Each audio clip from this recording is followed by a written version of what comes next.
Hi there, I'm Mr. Steinauer, and this is Science. Today we're going to be talking about energy conversion. So you'll want to keep all of your notes if you've still got them from our previous energy lessons, because today we're going to talk about what it means to convert energy and how energy gets converted. As far as what we'll talk about today, all you'll need are those notes if you've still got them, especially that energy flower diagram that you created a couple of lessons ago.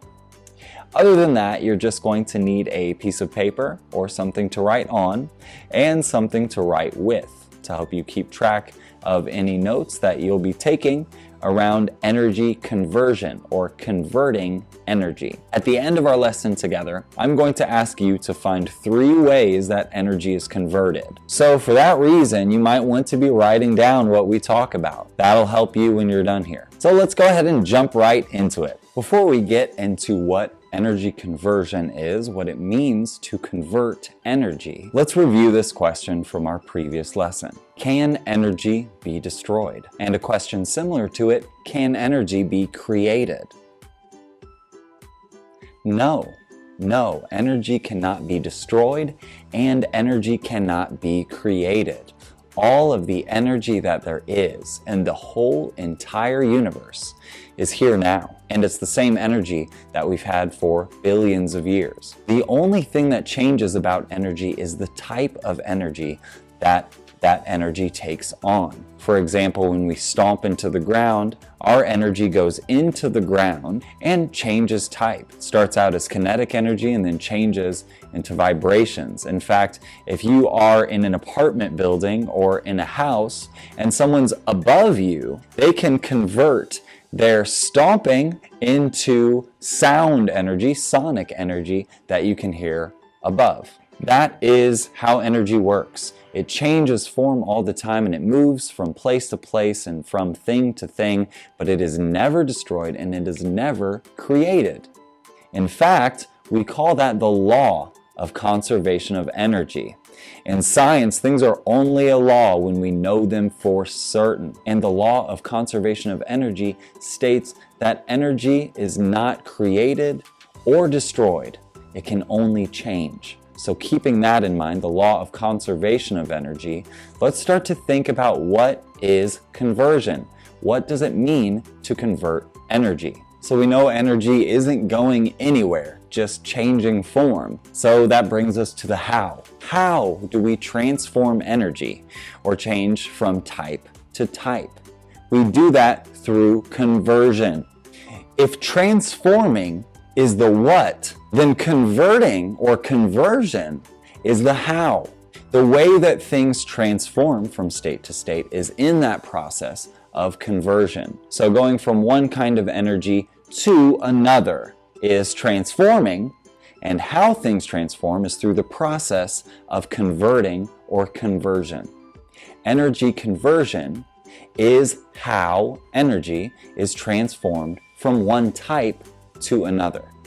We're going to talk through 3 different ways that energy converts from one type to another. Now, just a reminder, a little bit of a refresher here, this is our energy flower diagram we made a couple weeks ago. This includes the 8 kinds of energy that we've been discussing so far. So we know energy is the ability to do work, and there are a variety of kinds of energy. For example, when something falls from the sky, like a comet, it's pulled down to Earth by the gravitational energy of our planet. Now, as that asteroid or comet collides or runs into air, simply air in our atmosphere, that air rubs up against the comet or the asteroid, and that creates friction all around the asteroid or comet. That creates a result of friction is thermal energy. So by that process of falling toward Earth, being pulled down, gravitational energy is being transformed into thermal energy or being converted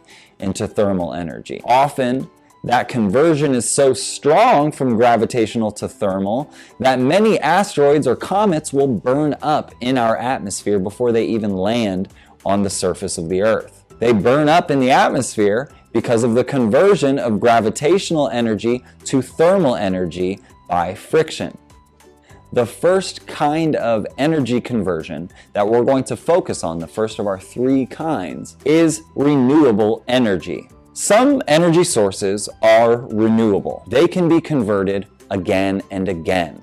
Now, when we talk about renewable energy, we're talking about energy that gets converted into electrical energy.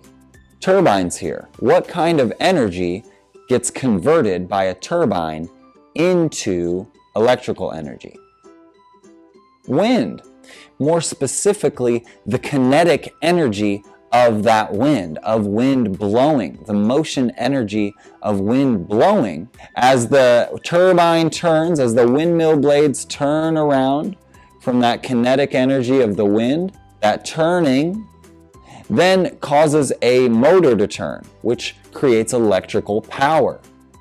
So from wind energy moving as kinetic energy to mechanical energy, the actual movement of the turbines, to electrical energy. That is a renewable resource. Wind will always blow. There will always be air on Earth. And as long as we have the sun's energy to heat that wind up, that wind is going to move around. Now over here, what do we call these? You might have seen these before on houses or even in yards or outside of other buildings. They're called solar panels.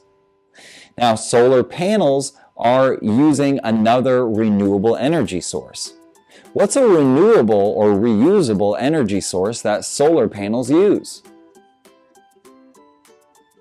They use the sun, solar energy, sol, the Latin word for sun. These solar panels here, they convert that sunlight into electrical energy using photovoltaic or light electrical technology. Solar panels are a human-made version of the process of photosynthesis. Plants are the perfect energy producers and consumers. They simply take sunlight, a little bit of carbon dioxide, and convert that into sugar that gives the plant energy. Then a leftover product of that is oxygen.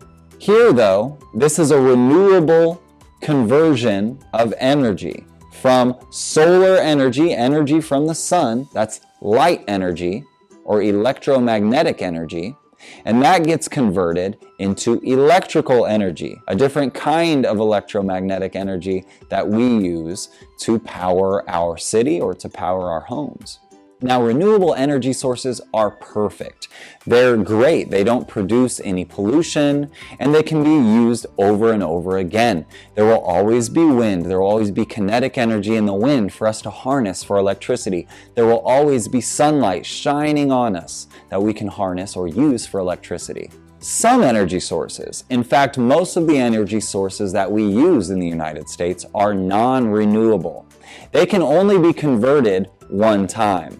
Most non-renewable resources that we use to create electricity are fossil fuels. We've talked about fossil fuels before. Fossil fuels are interesting in one way in that their energy is a chemical energy that comes from having been alive. If you give a tree enough time, tens or hundreds of millions of years, that tree might actually convert into a chemical energy like coal or gas or oil. Now, all three of these things are not perfect. We can burn them, but we can only burn them once. And in fact, to get electrical energy from them, you have to burn them. And you might have seen these before, smokestacks. This is a power plant. And you see those smokestacks that smoke coming out is dirty and gray. That's because it is dirty, it's polluted, and it has carbon dioxide and other gases that add to what's called the greenhouse effect on our planet. That traps more and more heat energy, thermal energy from the sun in our planet. Non-renewable resources won't last forever. We can and we might burn up all the coal, oil, and natural gas that exists on our planet. If we lean toward the renewable resources, we can create cheap, even free ways to collect energy. Imagine your family not paying anything for an electrical bill, but your electricity is constantly provided. That's a benefit that only renewable energy resources can give us. I want to take a moment too to talk about some other energy conversions. When we convert energy, we're not always creating electricity. We're not always powering our cities. We talk through two different ways to convert or change energy from one type to another. Remember, converting is the how things transform. How energy transforms is through converting. Now let's take a look briefly at some other ways that we can convert energy. Without energy conversion, there would never be music. What a sad world that would be. Music comes from a combination of a couple things. Our imagination, what we want to play, what we think about playing, and then of course the movement of our body to create mechanical energy. We may be sending out air when we're playing the trumpet, or we may be strumming our fingers when we're playing the guitar or another stringed instrument. That's mechanical energy. Energy of motion that we send out with a push force from our body, or that we send by moving our fingers and causing strings to vibrate. Now it's your turn. Identify 3 ways that energy can convert. Find one way that is renewable, one way that is non-renewable, and one other way that energy is converted. As always, it's been my pleasure having you in class today. My name's Mr. Steinauer, and I'll see you next week.